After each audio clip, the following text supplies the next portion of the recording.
From the revised edition of the book Straightforward Riding by Leslie Ann Taylor and Carol Brett and the Balance Organisation. And this is Chapter 2, all about the contacts. The contact between horse and rider is obviously an essential part of any riding, good, bad or indifferent. When one talks about contact, it tends to be assumed that one is describing the rein contact. There are, however, other types of contact involved when one is riding a horse, namely the leg contact and the seat and weight contact. Before we go further, we ought to be clear about what I'm talking about when I use the word contact. What I'm talking about is a neutral state. It is positive enough to create a consistent connection and line of communication between the horse and the rider, but otherwise it is, in itself, completely passive or inactive. This state needs to be considered as coming home and what we want to achieve for the majority of the time, whether we're talking about the reins, the legs, or the seat and weight influence. When we want to ask the horse to change what he's doing at this moment and, for example, move the bit in his mouth with a stronger feel with one rein, it is no longer a contact. It has become a rein aid, and it's essential that we understand the difference. But let's start with the rein contact. How do you provide the horse with an acceptable contact? And notice how this is phrased, to put the responsibility on the rider to provide what is acceptable to the horse. Once you're able to provide your horse with an acceptable contact, he will readily accept it. It shouldn't be assumed or expected that the horse should tolerate or accept any old quality of contact. However, many horses end up having to learn to put up with riders who do not have the awareness, control, or self-discipline needed to provide a neutral and comfortable connection through the reins. There are many ways for the rein contact to be unacceptable and problematic for the horse. Here are a few examples. Too heavy, too restricting, too light, too inconsistent, too confusing, or too painful. It's the responsibility of the rider to discover what is making the contact unacceptable to the horse and to experiment with the qualities of the contact until he or she figures out what the individual horse is comfortable with. When that's discovered, the horse can accept the contact, and suddenly a crucial line of communication is available to the rider and the horse to work with. Unfortunately, the all too common course of action for many riders and trainers is to completely ignore any idea that the horse might have the right to an opinion about the quality of the contact provided by the rider. The rein contact is supposed to create a positive connection and means of communication between the horse and his rider. It should not interfere with the dynamics of natural movement. The horse uses the positioning of his head and neck to coordinate and balance the rest of his body whilst in motion. If you take this on board, you will see that when you are riding, wherever the horse has his head and neck is correct. Now, I appreciate that this is a bold statement that might not immediately make sense, so let me explain what I mean. The main reason for the rein contact to becoming something other than a neutral and listening line of communication is the misconception that if the rider can use the reins to manufacture a particular shape or outline in the way the horse is holding its head and neck, it's improving the quality of the balance and movement. The concept of the correct head carriage being one specific and fixed thing, or that one creates a shape in the head and neck to improve the way the rest of the body is functioning, is just plain wrong. When we refer to the biomechanics of natural movement as our reference and guide as to what is appropriate, we will see that the way the horse is holding its head and neck is a direct result of its state of balance and quality of movement. The organisation and shape of the whole body from nose to tail is a three-dimensional picture of the state of the horse's balance, efficiency, power and intention in any given moment. In other words, the positioning of the head and neck are how and where they need to be. So here are some examples. If the horse is out of balance laterally and leaning its weight more onto its inside shoulder, the head and neck will be positioned to the outside to counterbalance that. If he's trotting faster than he can be balanced at, not something one tends to see in nature but frequently seen in ridden horses, he will want to extend his head and neck forward and sometimes up. If the natural mechanics of his back are disabled through discomfort from a tight saddle, his back will be contracted, in other words pulled down, and the response to this will be to raise the head and extend it forward. In each of the examples described on the previous page, the head and neck positioning could be described as wrong or undesirable to the onlooker, and yet it is simply giving valuable information about the state of the horse's balance and organisation. 3 images below with the same horse and rider showing different states of balance and consequently different outlines. The rider is allowing her horse freedom to show her his state of balance. The first 2 definitely not in balance, but the third shows a better organisation and balance, therefore a more desirable outline as a consequence. Now think about this. The moment you accept this concept, you will have a very reliable way of gauging the consistency of your horse's balance and coordination from the positioning of his head and neck. Obviously, a young horse is not going to have a very consistent head carriage because he'll be losing his balance quite often while he discovers how he needs to move in order to cope with the unnatural weight of his rider. As he develops his skills and confidence, he should lose his balance less often, and therefore he will not need to change his outline so often in order to rebalance or compensate. Far too many trainers and instructors fail to respect this and set about trying to manufacture what they perceive as the correct head and neck position, with no understanding of what they are destroying when they override, literally, the truth of what the horse's body is expressing. The image above shows just how horribly distorted things can get at the extreme. The desire in riders and trainers to see horses who are carrying their necks in a lifted arc, with the pole at the highest point and the face of the horse just ahead of the vertical or on the vertical when very collected, is understandable and is in itself a good aim. However, that organisation and look has to be arrived at as a direct consequence of good movement, balance, elasticity, power and straightness in the horse and rider, not manipulated and manufactured by the rider into artificial fakery. Horses seem to need a particular combination of qualities in the contacts from the rider, and there is a word that can help to remember these qualities, and that word is peace. P for positive, E for elastic, A for allowing, C for consistent, and E for equal. P for positive, meaning a definite feel that is like getting a secure and firm handshake, not limp and flaccid, and not bone-crushing and painful. E for elastic. Elasticity in the contact requires that the rider's hands, arms and their whole body have to move enough to allow for the full range of natural movement of the head and neck so that it doesn't restrict or block the use of the neck and the rest of the body. A for allowing. Allowing means that the rider has to be aware of the range of movement that the horse needs to nod and position its head and neck in order to use its body correctly for the movement or state of collection required at any moment. Then she has to be able to create that freedom within the contact without it restricting or losing the connection. C for consistent. Consistency is essential for the contact to be a neutral state of connection. Remember that this is the state one is trying to achieve for the majority of the time.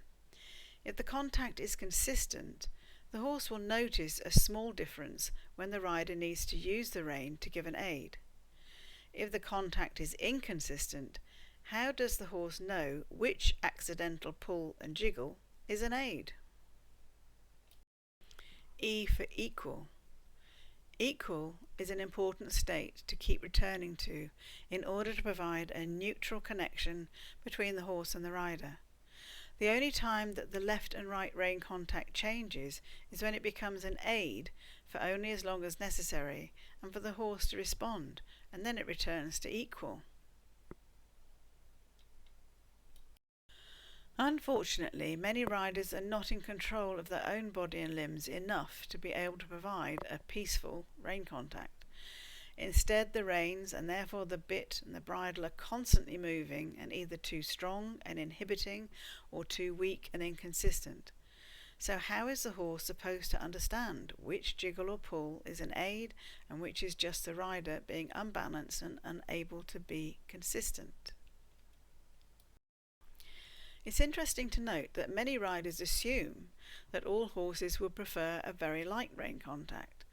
However, this is not always the case, depending on the state of the horse's balance, the type of bit being used, and the quality of the rein contact that the rider can provide. Keep in mind that the lighter the rein contact is, the harder it becomes to keep it consistent. The heavier the rein contact is, the harder it is to provide the elastic quality that the horse needs. Somewhere between very light and very heavy, there will be a sweet spot that the horse finds most acceptable during any particular riding session. And it's up to the rider to experiment and offer the horse some choice, and then observe and feel for the response. Carol and I sometimes refer to this approach as the Goldilocks and the Three Bears way of riding. And some of you hopefully will know the children's story of Goldilocks and the Three Bears. In order to know what is just right, we have to be willing not to assume that we know what's just right by trying some different options. Some horses prefer a heavier contact than one would imagine, because the thing that is most helpful for them is the quality of consistency, while others want a lighter contact, particularly if the rider is too braced in their body and arms, because the quality of allowing is more important to them than consistency. This is where it's really helpful to make use of a simple method of numbering certain qualities within the contact in order for the rider to notice and explore the pros and cons of changes that she offers the horse. For example, let's assume you have the horse in a steady working trot. Pick up the reins and create what feels like your normal contact with the bit. Notice whether both reins feel the same. Very often they don't, but could you create an equal contact in both reins? Then give the amount of weight in the contact a number between 0 and 10. Of course, 0 is no contact, and 10 is the heaviest contact you can imagine taking. There is no right or wrong number, it's just a starting point.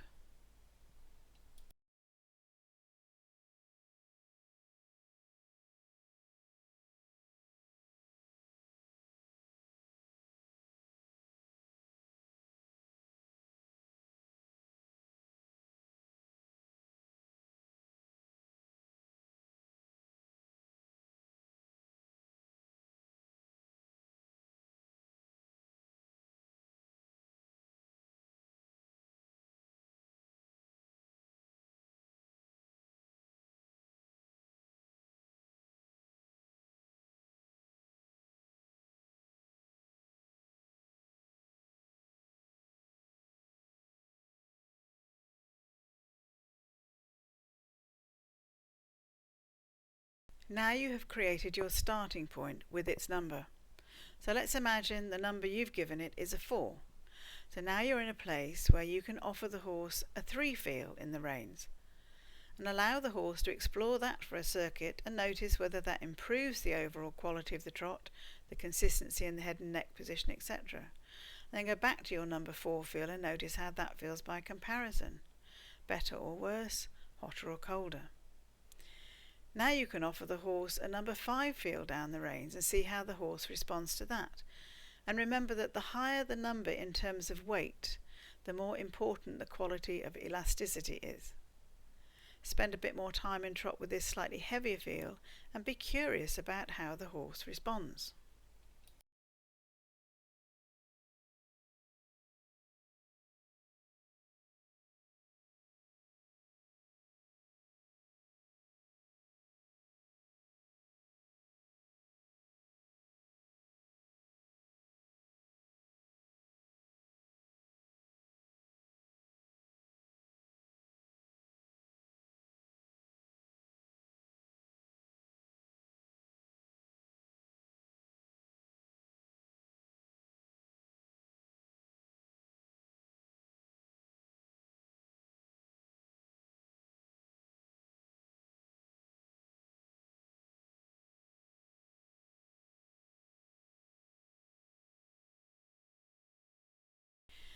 This way of riding makes sure that the rider isn't assuming that they know what the horse finds most helpful, but instead asks and respects the horse himself to provide reliable and honest feedback, or maybe we should use the term feelback.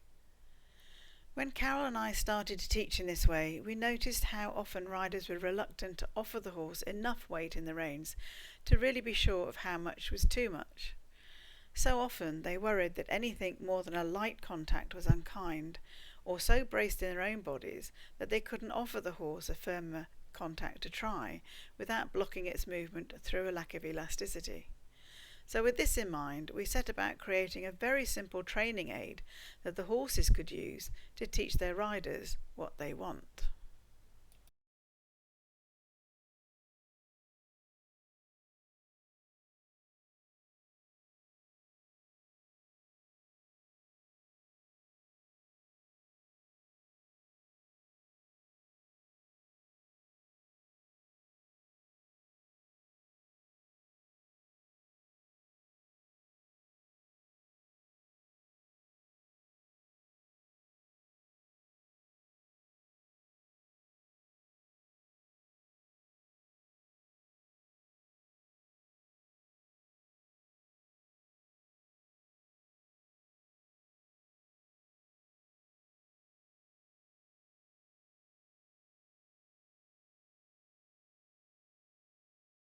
The fact that the reins have the elastic section helps riders to feel more confident about experimenting with what they might describe as a heavier contact than they have assumed was correct. They know that the horse still has the freedom within the stretch of the elastics to move its head and neck, and many are surprised to discover that their horse is happier in a firmer, heavier, elastic, and therefore consistent contact than a much lighter but inconsistent contact. The reins can provide the horse and the rider with the feel of what consistent contact actually feels like, sometimes for the first time. Once the feel has been discovered, the rider can remove the elastics and explore what they need to do in their own bodies to recreate that same feel without them.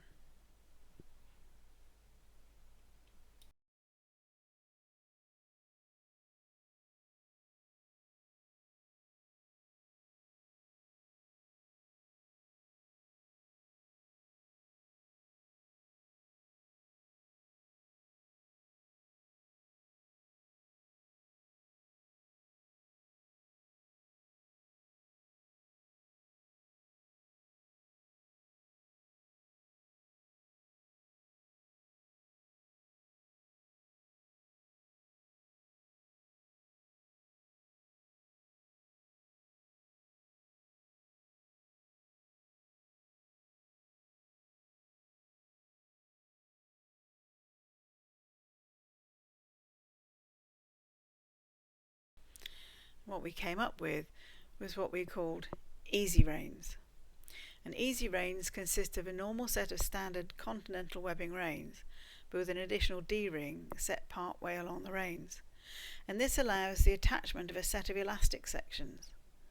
The positioning of the D-rings and the degree of stretch is calculated to allow the elastic sections to be utilised first, but for the solid reins to come into play if the horse gets too impulsive and the rider needs to have a more fixed connection. Having the option to use one elastic section can be very helpful when helping a rider with a dominant hand to change their habits.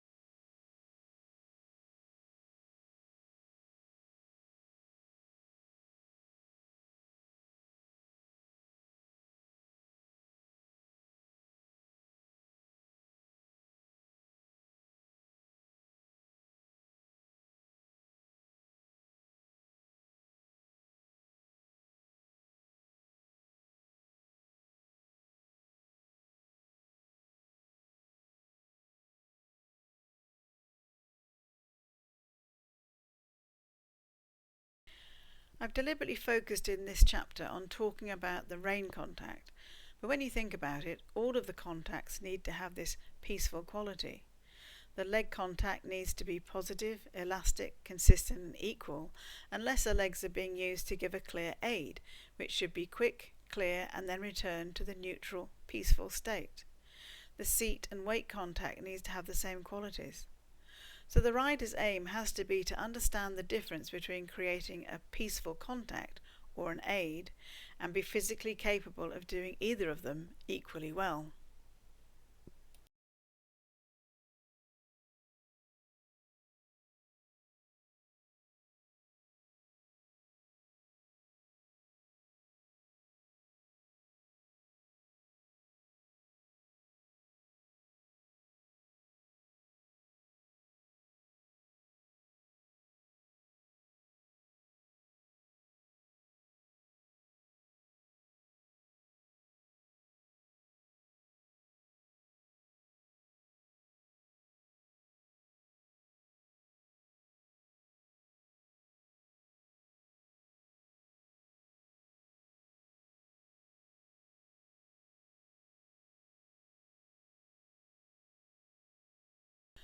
To conclude, pay attention and notice whether you are aware enough and disciplined enough as a rider to be able to create a state of peace in your contacts, so that when you need to ask your horse to change what it's currently doing by giving an aid, it is clearly different to the neutral feel of the contacts.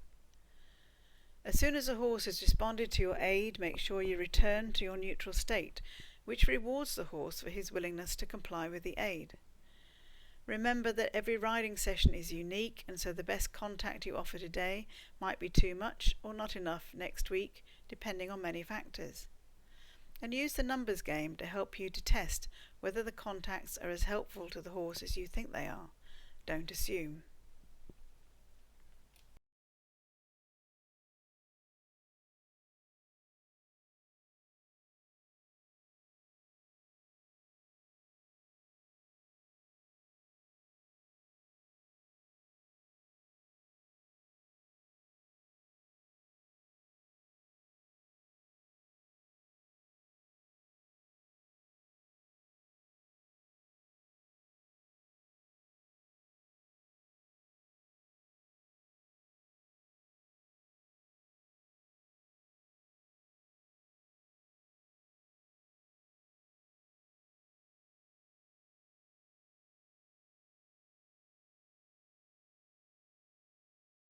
In the next chapter, we're going to be looking at more of the important ingredients in our recipe for successful riding and training. And these are speed, rhythm and impulsion. Why are they important? What impact do each of them have on the horse's way of going? And what happens when they're changed?